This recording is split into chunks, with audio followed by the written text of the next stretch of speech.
welcome to this week's Ask an Atheist. My name is Liz Cavell. I'm Associate Counsel here at the Freedom from Religion Foundation. Today we're talking about a well-worn topic, prayer at government meetings. But we wanted to highlight a recent story that really illustrates how allowing government meetings to open with prayer leads to discrimination against religious minorities and especially the non-religious. As always, we want your questions on the program. Feel free to leave your questions in the comments, in the Facebook chat, or email them to askanatheist@ffrf.org. Joining me today is Staff Attorney Chris Line. Hi, Chris. Hey. And today, Chris and I are talking to an FFRF member and Florida activist. His name is Joseph Richardson. We're going to talk about his recent experience in Lake County, Florida. So hi, Joseph, joining us from Florida. Welcome. Thank you. So just to set this up, so Lake County, the Board of Commissioners in Lake County, Florida, like many local government bodies, opens its public meetings with prayer. And as we know and have lamented a lot on this show, the Supreme Court has said that this practice does not violate the Establishment Clause. In a 2014 case, most recently called Grease versus Galloway, they sort of blessed this practice at local government meetings. But they also ruled in that case that the practice only squares with the Constitution if it's open and non-discriminatory. So that means open to people of all faiths, and that includes atheists. So Joseph is on the board of directors of the Central Florida Freethought Community. He delivered a secular invocation at the December 6th meeting of the Lake County Board of Commissioners. So Joseph, tell us what happened at this government meeting. Yeah, well, Lake County, first of all, is a county we've been doing invocations at for a number of years. I think we've done 10 or 12 over the years at Lake County, and they've always been welcoming, never had any problem. So we didn't expect anything unusual. I had the invocation ready to go, and when I got there, they had set up for a special day. They were honoring women of Lake County or something like this. They have a bunch of pictures on the wall, and they were doing something a little special. And as was the introduction, he said, we're going to have two invocations today.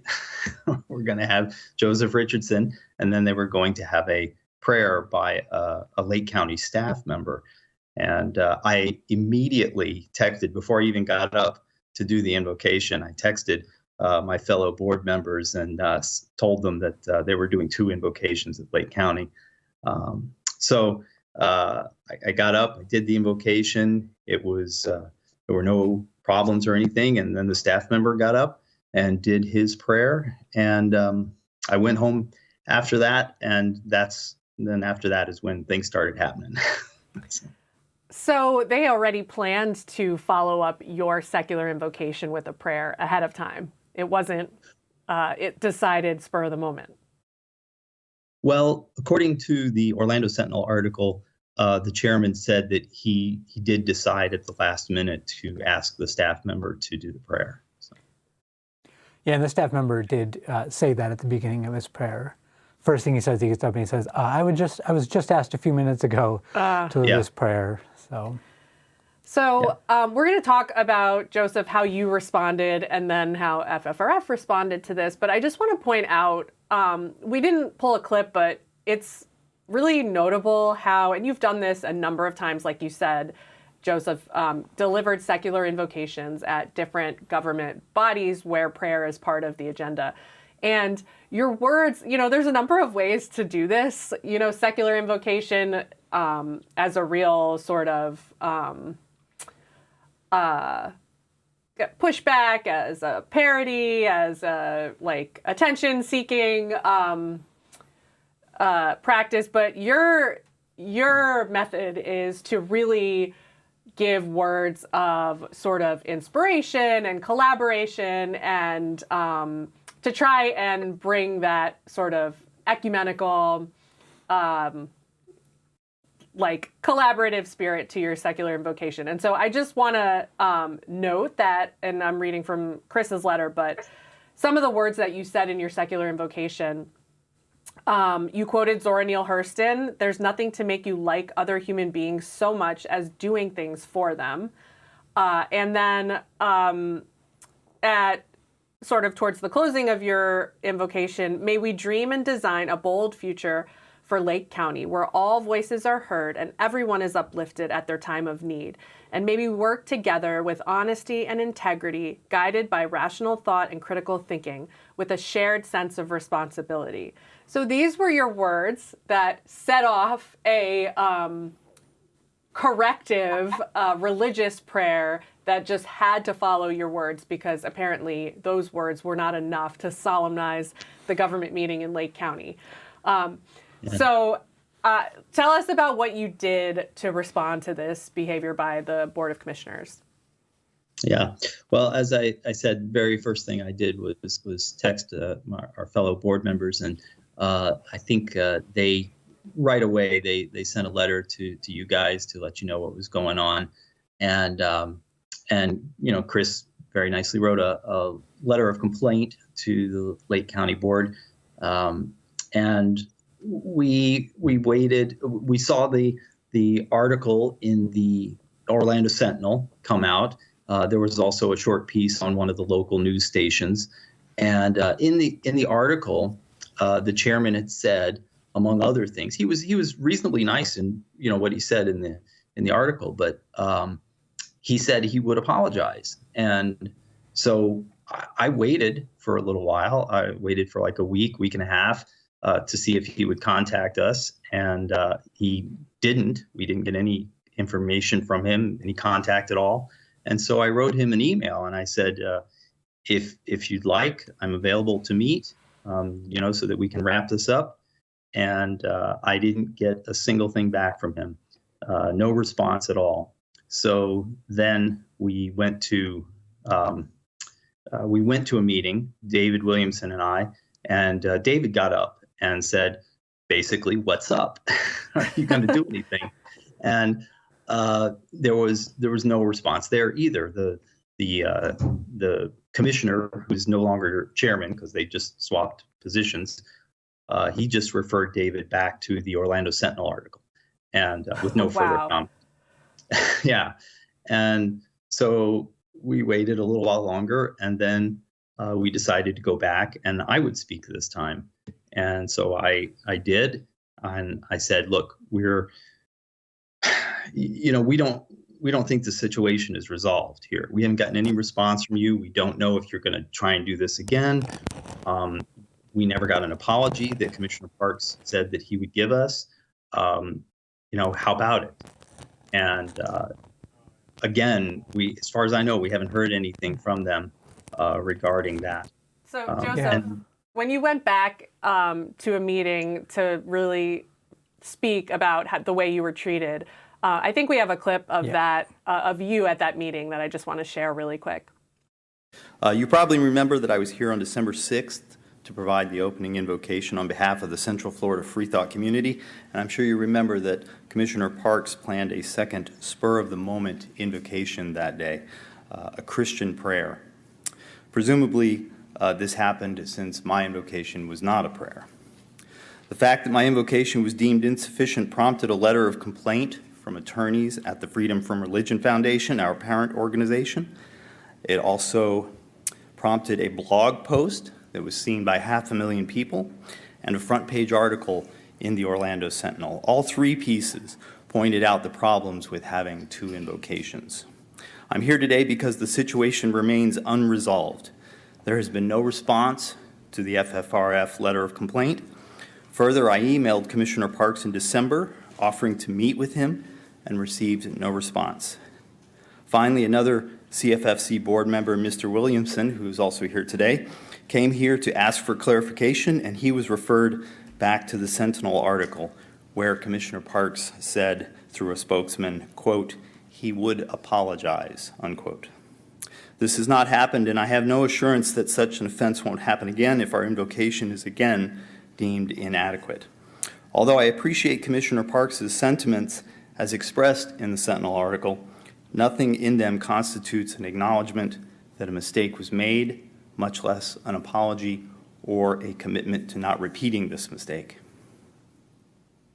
Today, I'm respectfully asking this body, not just Commissioner Parks, for those three specific things: an acknowledgement that a mistake was made, the apology that Commissioner Parks' spokesperson said would happen, and a commitment from this board that it will not happen again.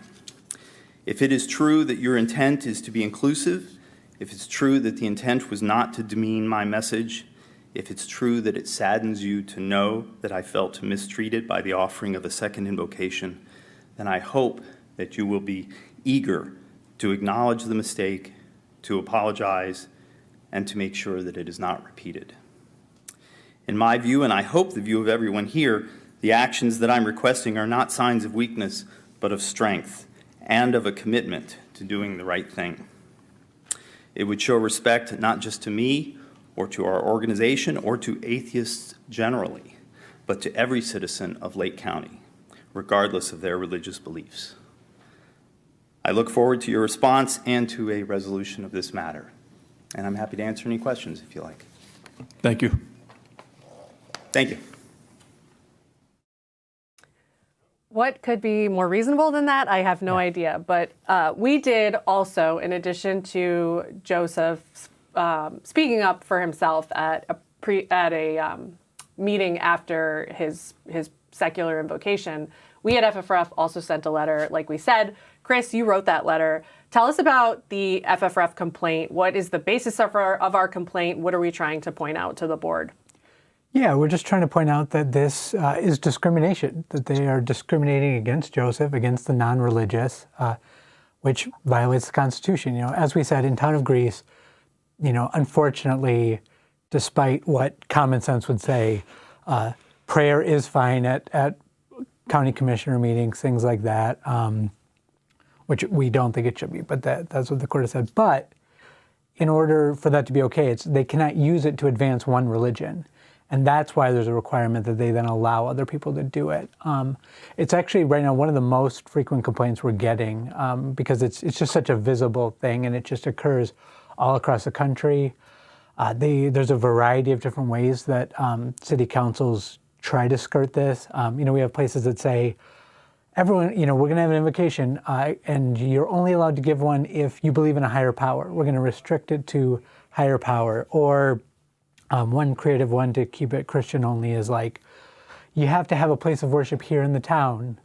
Oh, we only have Christian churches here. I guess we're only going to be having Christians come and stuff. Right. And then you get a situation like this where they allow atheists to come on and do it, and that's what they did here. And then even then, they have to come up with some way. They're like, well, we'll just have someone else give the real prayer afterwards. It's literal intolerance. Like they cannot tolerate hearing it. And of course, you heard Joseph speaking in the public comment clip we just showed, but you heard my description of his invocation. This is not like, you know, Joseph Richardson, firebrand and disruptor of Lake County. Like, this is just supposed to be the purpose of these prayer practices, as the Supreme Court said, is the reason they're constitutional is because there's some historical understanding that allows for solemnizing and setting the tone for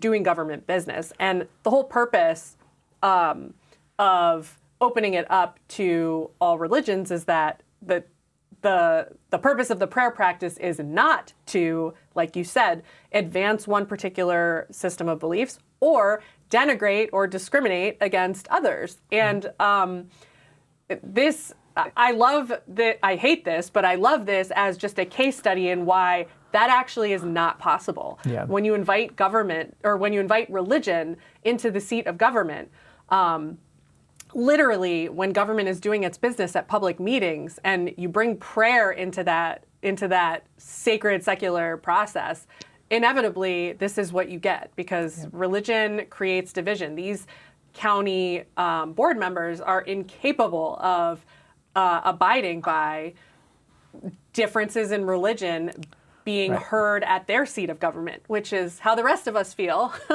to see Christianity, not our religion, dominate our seats of government. It's just the perfect illustration of why this really does not work and is just an invitation to division and discrimination.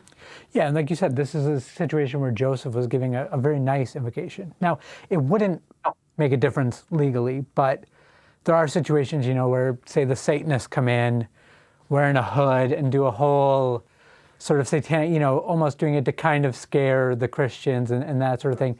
Now, that still wouldn't be okay for them to do a corrective Christian prayer. Right. But you get it a little more. You kind of you see why they're scared and why they're like, oh no, Satan is in the room now. We have to, we have to get him out and use Christian.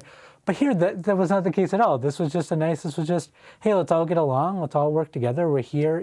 What supposedly the ppurpose of these opening invocations is supposed to be. And instead they're like giving the game away. They're saying like, no, you don't get it. It's not about solemnizing the meeting.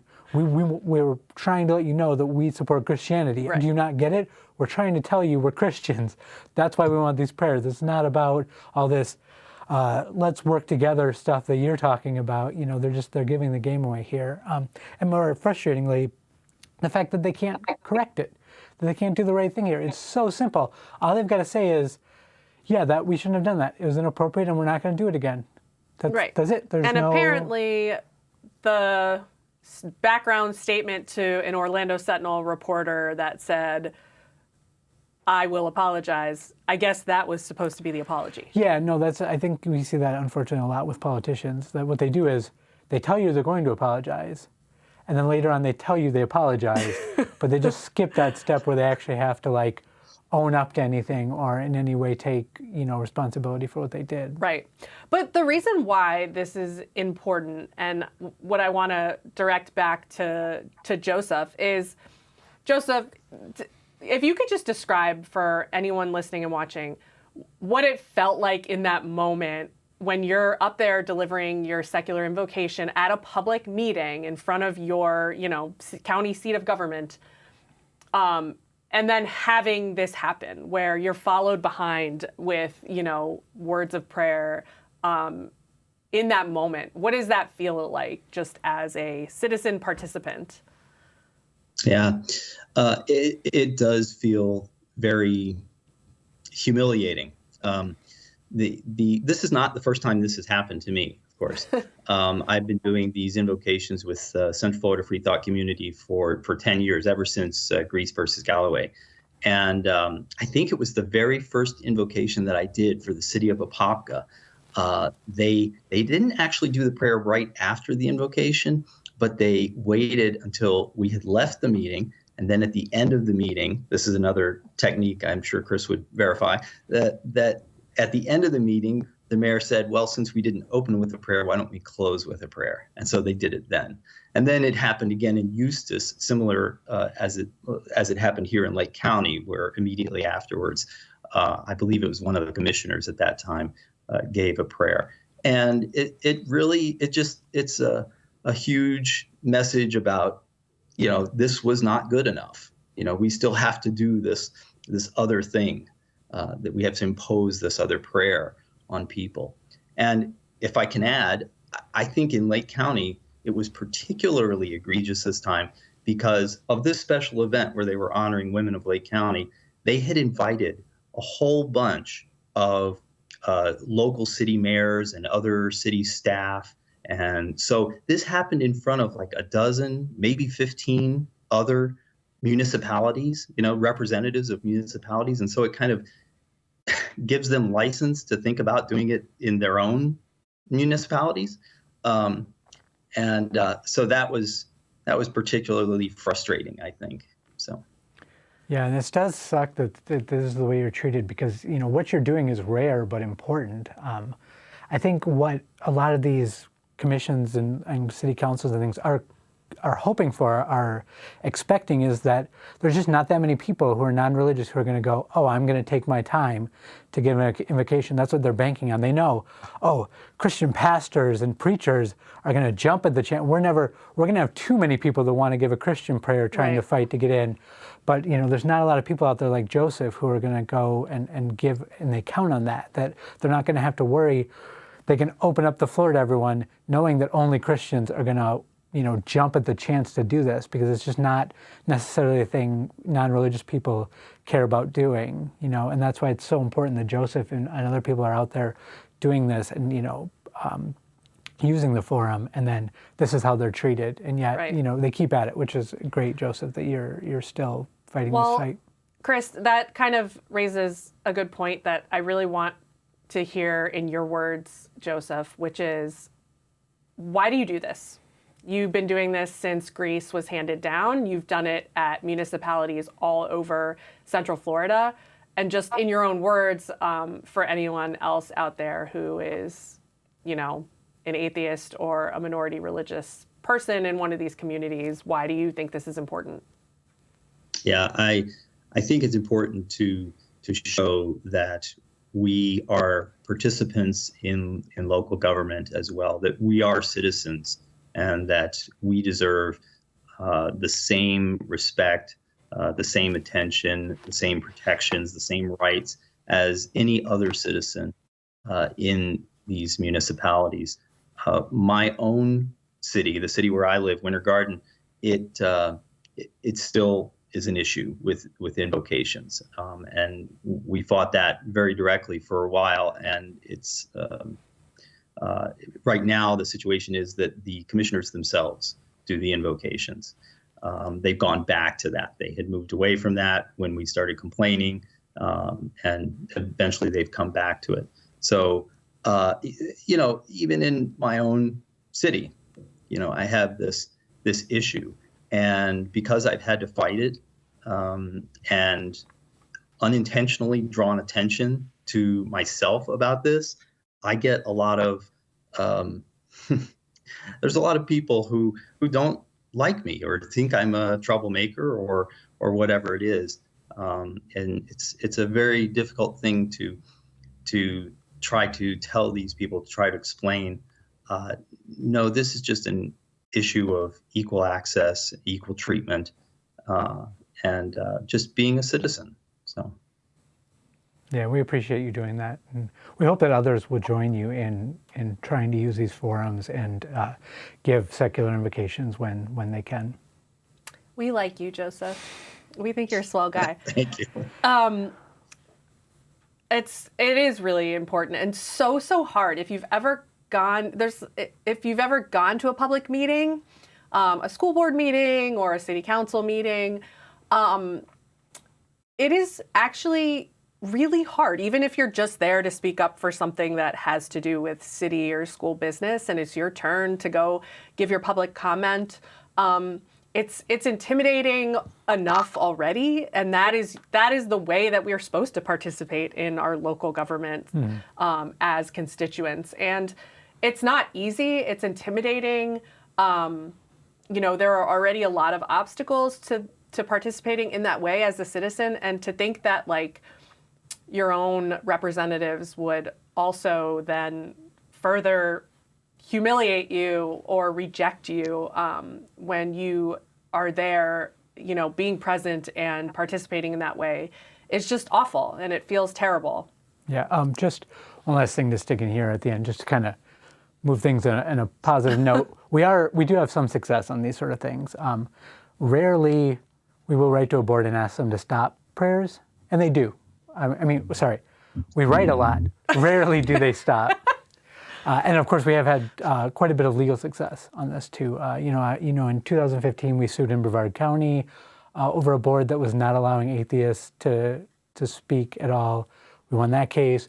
Most recently, in West Virginia, there was a board that was just doing the Lord's Prayer, so not allowing everyone to come give their spiel, just the Lord's Prayer verbatim at every meeting, and we Delivered won that case. by the government officials Delivered by the themselves. government officials, exactly.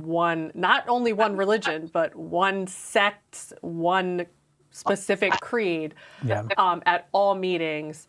So obviously that was not the practice that was described and approved of in Greece by the Supreme Court. And unfortunately, those type of situations are easy.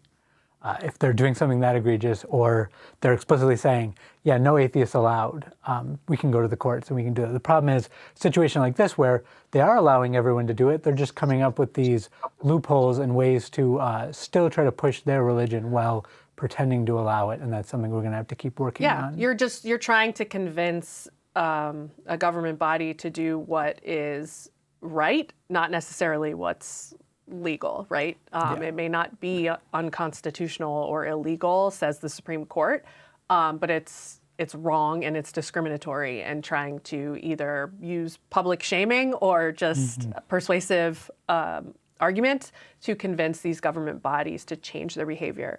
So I want to go to some Facebook questions, and the first one kind of is another version of a question I was already thinking for Joseph, which is Blake on Facebook says, what other support have you seen after the corrective prayer was given?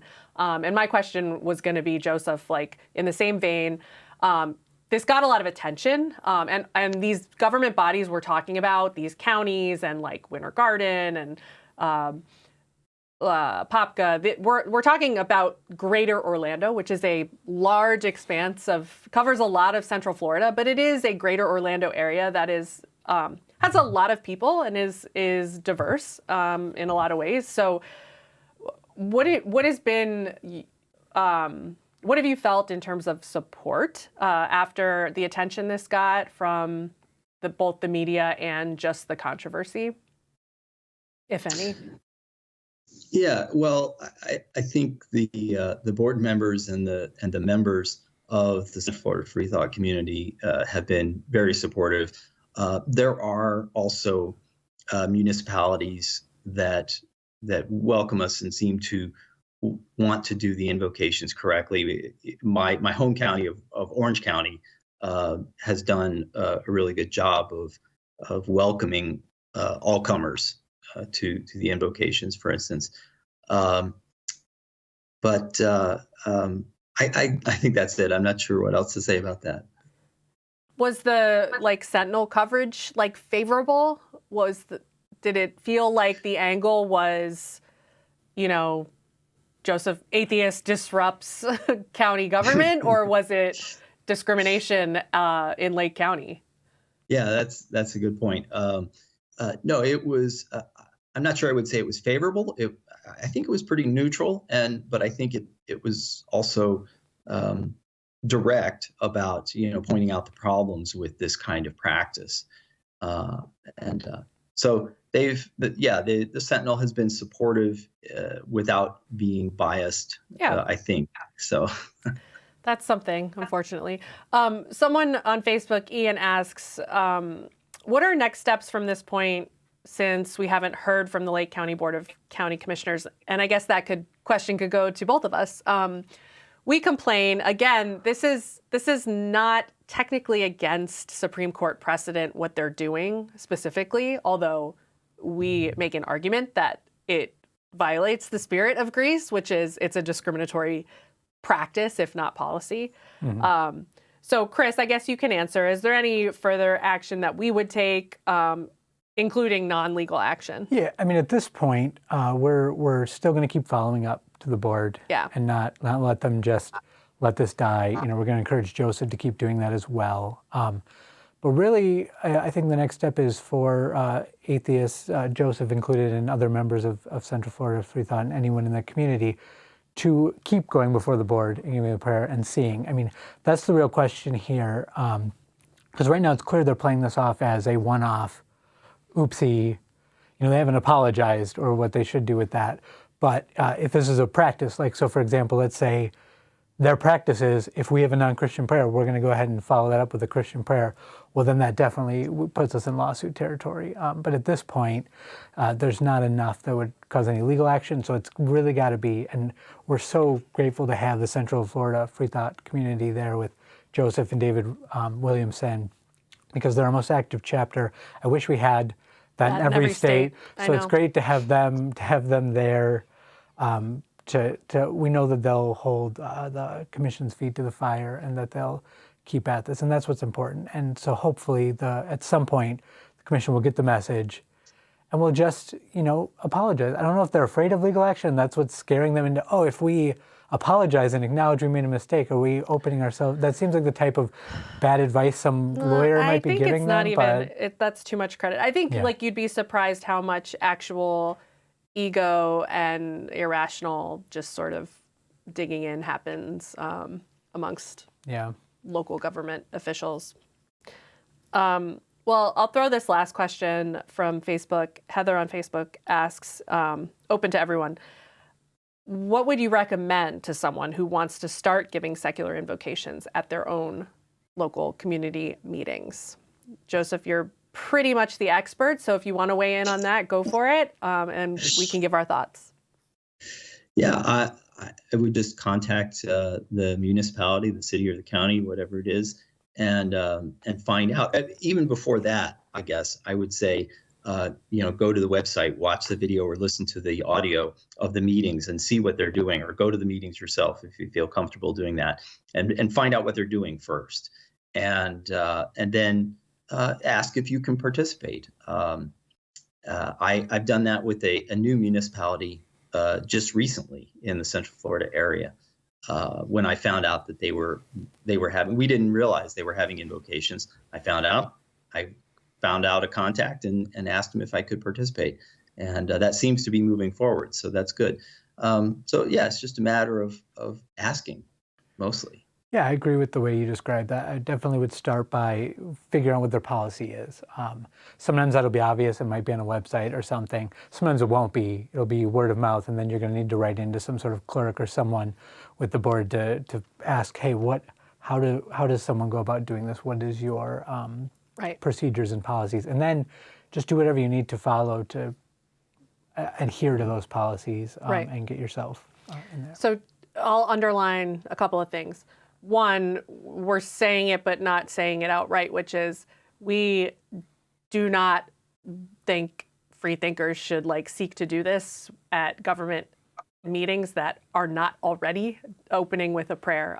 In other words, if your government meetings are secular, that's awesome. That's what we want. If the agenda and the videos don't include prayer, then that's great. Then congratulations, you have a government body that is just conducting secular business. It's unusual. I would say the vast majority of government meetings do open, well, more than half probably. Maybe not vast. I would say the majority, but a majority for sure, are probably opening with prayer. So even if you don't see it on the agenda, like Joseph said, I think it's worth watching the most recent meeting video, see what's happening at your local government body. It may be unsettling. There might be more religiosity at your city council or county meetings than you realize.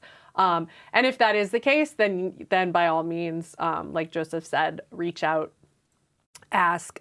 Chris made a good point that I want to underline, which is make sure if they have a policy written or informal that you're following it to a T. So there's no pretextual reason to exclude your secular invocation from the rotation. And do as much as you can in writing in terms of getting your ducks in a row and complying with any practice or policy requirements by email or in writing to whatever extent is possible in case. One more important thing to add on top of that, I'm glad that you said all that, is to be respectful.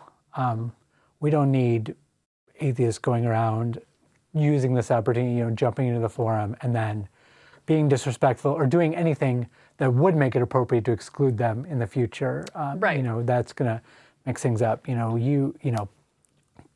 Don't be afraid to say what you want to say. I mean, that's the point. This is not government speech.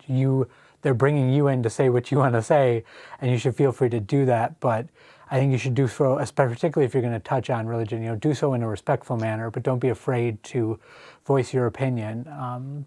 Right, because if there's any pretextual reason to exclude you, a hostile government entity will take that reason. So you don't want to, such as not respecting the decorum rules. You want to make sure you're well within that space, but still participating in your full non-religious identity. I mean, Joseph Richardson is pretty much